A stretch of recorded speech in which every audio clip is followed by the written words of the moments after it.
talked a lot about this idea of a third temple. So let's take a look at some of the thoughts that are surrounding this very, very interesting topic right now. We're going to go into more detail about the third temple. I got some good pictures to show you that I took when I was on the Temple Mount there in Jerusalem.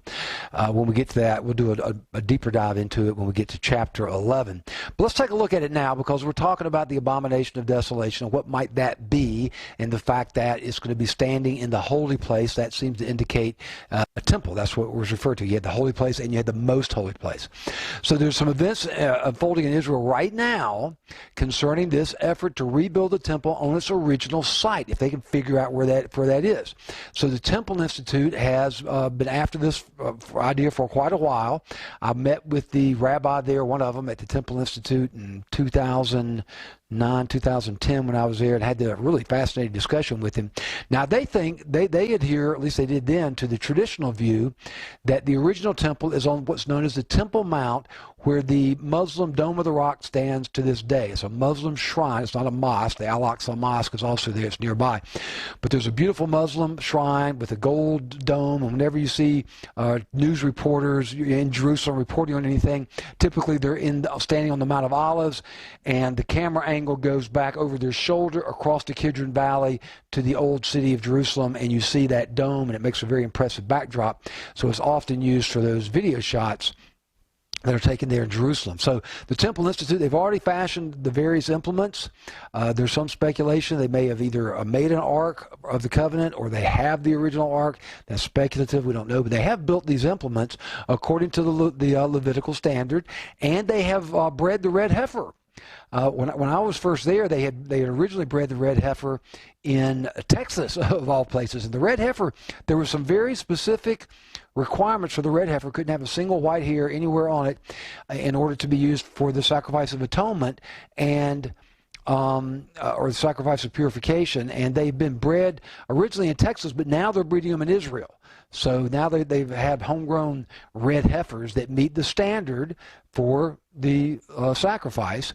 And the Levitical bloodline has been determined through DNA technology, of all things.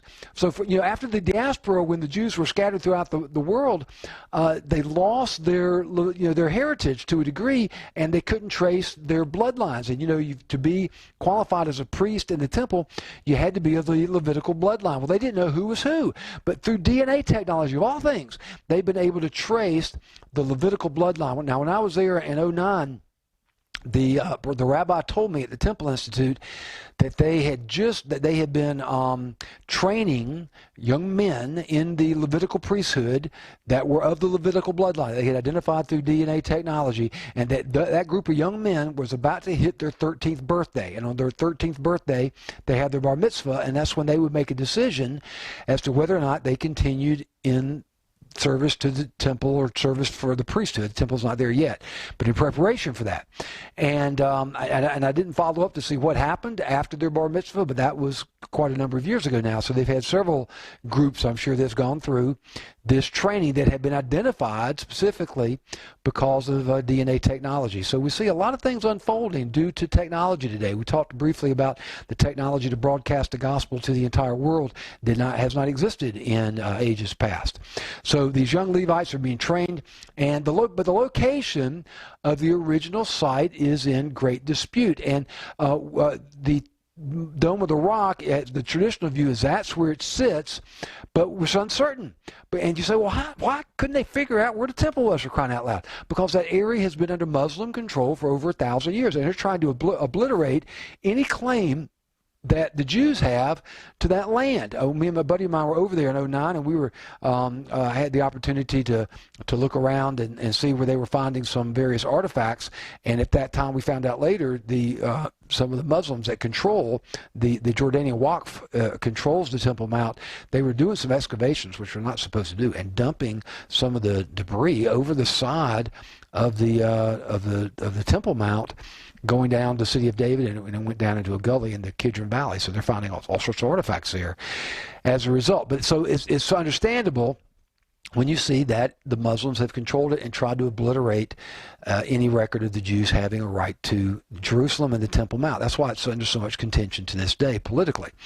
So that all that's taking place as we speak, and no archaeological excavations are supposedly allowed. The Jews certainly can't do it. The Jews have very limited access to the Temple Mount. They can't go there and pray. They can go there under escort, and we saw some last time I was there a few years ago. I actually been escorted around the perimeter, but it's a very hotly contested piece of real estate, the most hotly contested piece of real estate in the entire planet. And isn't it interesting that all these thousands of years later, the attention of the world is right there on that little small plot of land in Jerusalem known as the Temple Mount, there, or at least in that general area where the original temple stood. And it's fascinating to watch that. So they're working to eradicate those Jewish claims, but there's two other conjectures, at least two, there may be others, but there's at least two conjectures that I think have some validity about where the original temple might have been. If it's not on the traditional site of the Dome of the Rock, where might it be? Well, one of the conjectures is known as the Northern Conjecture.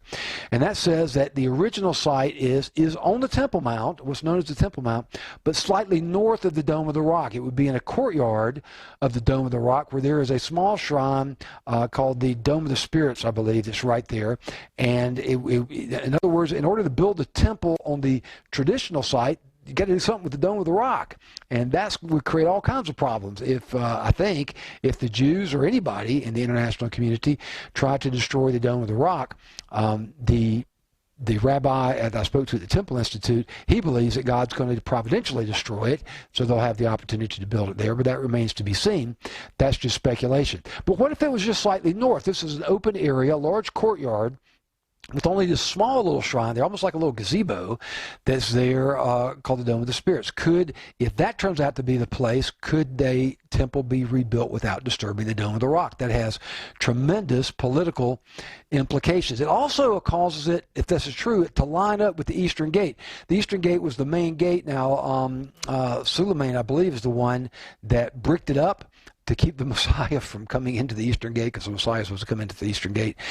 But it was the main gate coming into the temple area. And if you go there and look at it from the Mount of Olives, or you take an aerial view, you can pull it up on Google Maps, take an aerial view, you'll see that the spot where the Dome of the Rock is does not line up with the Eastern Gate. It's offset slightly. It's slightly south. And so it does make sense that if you have the main gate into that temple area, the temple would be the primary attraction. That's what you would see as you entered that gate. Well, if the northern conjecture is correct, then the temple would have stood right in line with the eastern gate, not offset slightly, which is where the Dome of the Rock is. So that makes sense from that standpoint. And if you have an opportunity to go there or look it up on Google Maps, you'll see the geography that I'm talking about here, and it'll make a little bit more sense to you. I got some pictures I'll show you when we get to chapter 11. Now, there's also a southern conjecture. I think this is a fascinating possibility here, that the original temple was at a site slightly south at a lower elevation in what is known as the city of David. And there's some reason for believing that. Number one, we've got a good water source there at the city of David. The Gihon Springs are there, and you would think with sacrificing the thousands and thousands of animals that had to be sacrificed here at the temple, you'd have to have a way to clean up the mess. And that running water source, fresh water source, would have helped with that. They have discovered aqueducts and things of that nature, and there are underground excavations there that could point to a redirection of the water supply.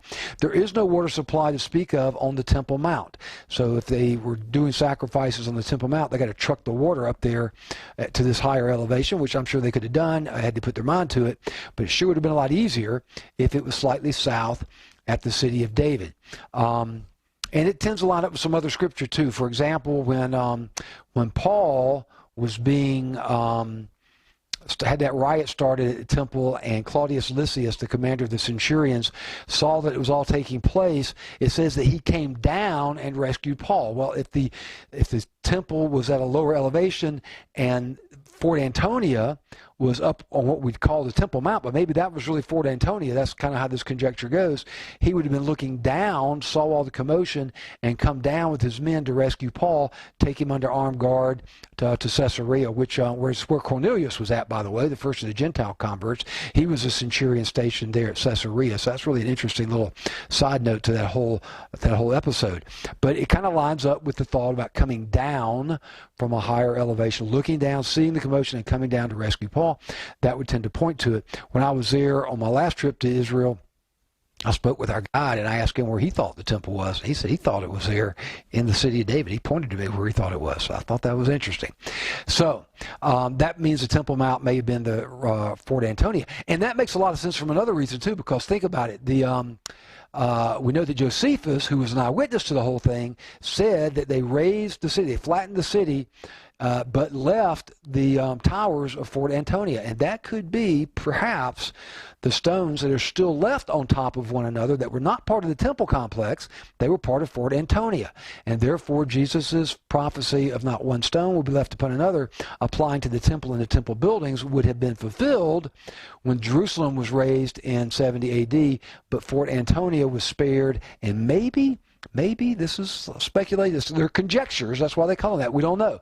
But if we come to the point where some archaeological excavation there digs up some really convincing proof, this could be a game changer. Because if either the southern or the northern conjecture is correct, then a third temple could conceivably be built without disturbing the Dome of the Rock, and that's really a big deal. So Paul gives us a little bit more additional insight. I told you we'd look at 2 Thessalonians. It says, "Now we request you, brethren, with regard to the coming of our Lord Jesus Christ and our gathering together to him." Notice that these two events are linked. Not Jesus here, but Paul links these two events. Coming of Jesus and our gathering together to him. Notice which one comes first. The coming comes first. Maybe a clue. "That you not be quickly shaken from your composure or be disturbed either by a spirit or a message or a letter, as if from us, to the effect that the day of the Lord has come." In other words, they must have been hearing something. Hey, look, Jesus already came back, and we missed it. And Paul's saying, no, you didn't miss it, because they don't want you to be disturbed if you hear any of those reports, because there's certain key things that must happen before he comes back, and that's what he covers in the next few verses. "Let no one in any way deceive you, for it," now the "it" there, that's a pronoun, what's the antecedent? It's about Jesus' return and the gathering of his people, the rapture of the church. It will not come unless the apostasy comes first and the man of lawlessness is revealed, the son of destruction. I believe this is going to turn out to be another reference to the Antichrist, the man of lawlessness, the son of destruction. He's got a lot of titles in the scripture. The Antichrist is not one of them. That's something that we've added to the mix. But he's called about a lot of other things. The prince who is to come, and many other titles, the beast and all that. We'll get into all that in Revelation 13. Look at verse 4. "Who opposes and exalts himself above every so-called God or object of worship, so that he takes his seat in the temple of God, displaying himself as being God." This has to take place first before Jesus comes back and gathers his people to him. A very important clue to our rapture view here. So I believe we're talking about the exact same event, the abomination of desolation. Jesus is referring to him standing in the holy place. We've got Daniel talking about him stopping the sacrifices, going into the holy place.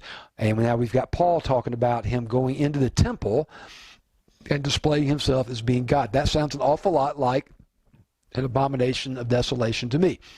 So this may be when the Antichrist enters that holy place, declares himself to be God. Now, that's a great place for us to stop. We've covered a lot of ground here. Now, in the next session, I'm going to go ahead and address the rapture views. All right, so we're going to look at the predominant rapture views that are accepted, I guess you could say, or have some validity within the church. And we'll look at those so you'll at least be familiar with them, so you'll understand what we mean by a pre-tribulation rapture view, a mid-trib rapture view and a post-tribulation rapture view, and some of the subsets of those, or there's subsets of those three views as well. And we'll take a look at those in brief, and we'll take an even closer look when we get to chapter 14. But I want to go ahead and alert you to these various views so that you can be picking up these clues that we just saw, a really, really important one, and we're going to see another one as we continue our study of the Olivet Discourse, which is our little side study of Revelation chapter 6.